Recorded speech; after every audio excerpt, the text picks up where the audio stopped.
All right, we're going to go through a series of videos here with some information about exponential and logarithmic functions and how they relate to each other and how we can use them together. Okay, we're going to start out by working on some solving exponential equations. We've done some of this already, but I'm going to go back and go over this a little bit to make sure that we understand this part first. Okay, so we're here, we are solving an exponential equation. Okay, and the first thing I want you to ask yourself, if you're not sure how to begin, is could both sides be written with the same base? And if the answer is yes, then we're going to follow down this path. Okay, and so let's look at our example here. All right, so I see an exponential equation. What is it that makes this exponential? The fact that you have a base raised to an exponent, but in that exponent is the input variable x.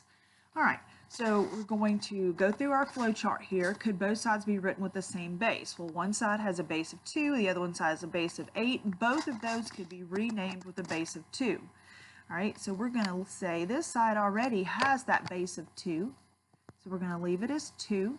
And so since we didn't change the base, we're not going to change the exponent. All right, the other side, though, we want a base of 2. All right, so we need to ask ourselves, how could I rename 8 with a base of 2? 8 is the same thing as 2 to the third. Okay, so now that we have the same base, we're going to use the rule that says if 2 to a power is equal to 2 to another power, then the only way that could be true is if the powers are equal. So I can drop out those 2's, that base of 2, and say, well, x plus 1 must equal, sorry, let me move this down here. Okay. X plus 1 must equal the other exponent of 3. All right, and then I've just got a simple linear equation to solve. I'm going to subtract 1 from both sides and say x had to be 2. Okay, all right, I'm going to clear out the writing for that one when we move on to the next one, give myself a little bit more room. All right, number 2, exponential equation, an exponent that contains the variable. Okay, can both sides be written with the same base? Well, 3 and 27 can both be written with a base of 3. So I'm not changing the base on this side, so I'm just going to copy this side down. I just like to add the parentheses. On the other side, I could rename 27 as 3 to the third. Okay. All right, and once I have the same base, then 3 to a power equals 3 to a power only if the powers are equal. So 2x minus 1 must equal 3, and then I'll solve that by adding 1 to both sides. So 2x equals 4, so x must be 2. Okay, well, same answer as the last one. Okay, one more example. I'm going to erase my work here. All right, we're going to do one more. Now this one's a little different in that I see a fraction. All right, hopefully you remember a rule that negative exponents are, they literally mean reciprocal. So think about it this way. If this side here, the 1 over 1,000 had just been a 1,000, then I would say, hey, that's 10 to the third power.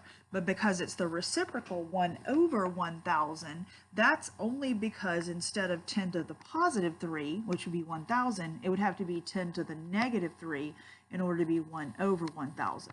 Okay, so I'm going to use that base of 10, 10 to the 3x plus 4 equals 10 to the negative 3, and then I'm going to use the same thing I've been using right up here. 3x plus 4 equals the negative 3, and then I'm going to solve.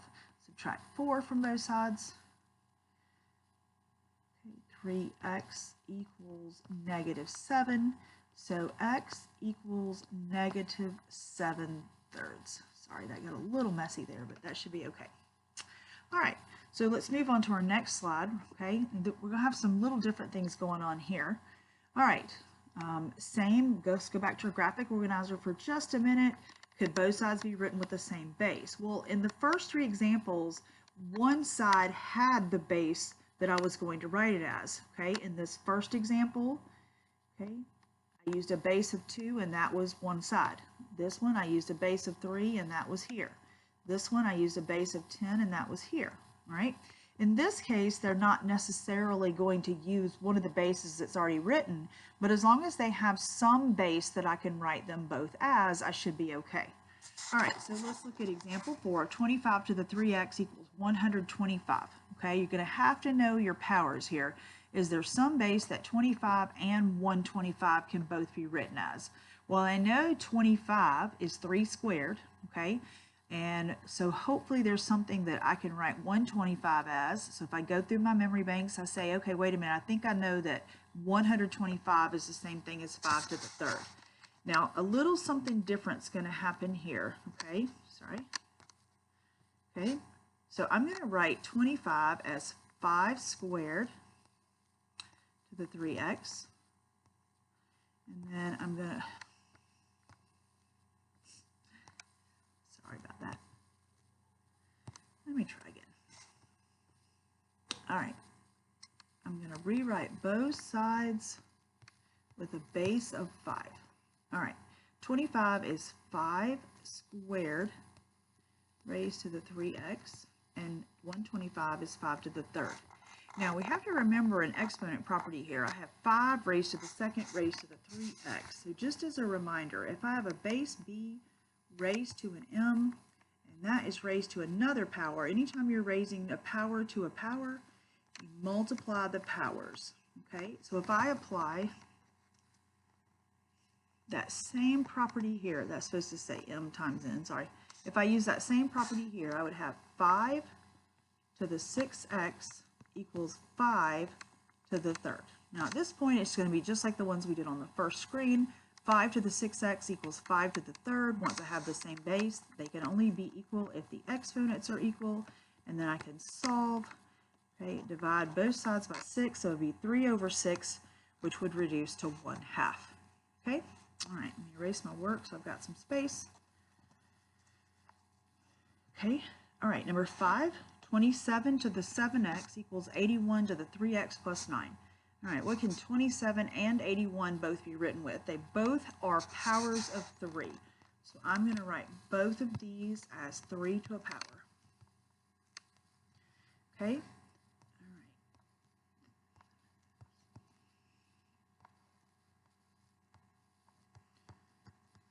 Okay, so 27 is 3 to the third, and 81 is 3 to the fourth. Okay, I'm going to use that raising a power to a power property again. Okay, raise the third power to the 7x power. 3 times 7x is 21x. And on this one, I'm actually, in order to multiply, I'm actually going to have to distribute. I have 12x plus 36. Okay. So if 3 to a power equals 3 to another power, that can only be true if the powers are equal. 21x equals 12x plus 36. Okay, all right, subtract 12x from both sides. So 9x equals 36, divide by 9 and get x equals 4. Okay. All right, one more of these, and then we're going to pause this video and move on and see what do we do when it's not able to be written with the same base. All right, number 6. Okay, so again, we've got that 1 over situation. We've got a reciprocal, which comes from a negative exponent. Okay, so let's just look at the denominators for a minute, 81 and 9. Now there's a couple of possibilities here. You could possibly rewrite them both with a base of 3, okay, but also a base of 9 would work, and it would work out the same way either way. I think I'm going to go with a base of 9. Okay, so if 81 is a power of 9, then it would be 9 to the second power, but because it is a 1 over, the reciprocal, it's going to be 9 to the negative 2. So 9 to the negative 2 to the 5 minus 3x equals 9 to the negative 1, the reciprocal of 9, to the 2 minus 5x. Okay, all right, power raised to a power, so we're going to distribute. In both cases, we're going to have to do the distributive property here. So negative 10 plus 6x, that's 9 to that power, equals 9 to the negative 2 plus 5x. All right, now I can set the powers equal. Negative 10 plus 6x equals negative 2 plus 5x, and then we'll just solve this. All right, since I'm running out of space a little bit here, I'm going to sort of do a little bit of this in my head. I'm going to subtract 5x from both sides, and I'm also going to add 10 and get that x equals 8. Okay?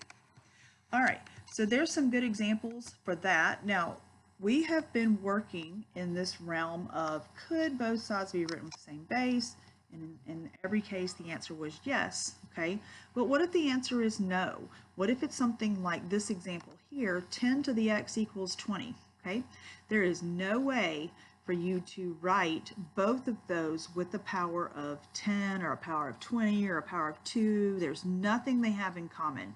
So in the next video series, we're going to figure out what do you do to solve an exponential equation like this. But before we do that, we're going to have to learn some information about logarithms.